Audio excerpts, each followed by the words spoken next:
infertility affects 24 to 33% of physicians.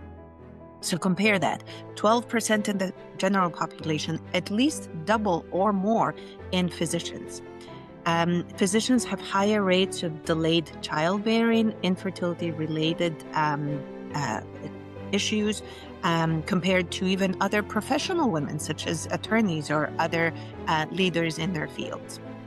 And specifically, studies that have looked at female surgeons have found that they are twice as likely as non-surgeon partners of male surgeons. That was the comparison. So it was a 48% chance versus a 27% chance to experience pregnancy complications. Female surgeons are older at their first pregnancy, and they have fewer children and more preterm births, those in other medical specialties. Healthcare in general seems to be a risk factor, and even within it, there is some specialties that are even higher risk.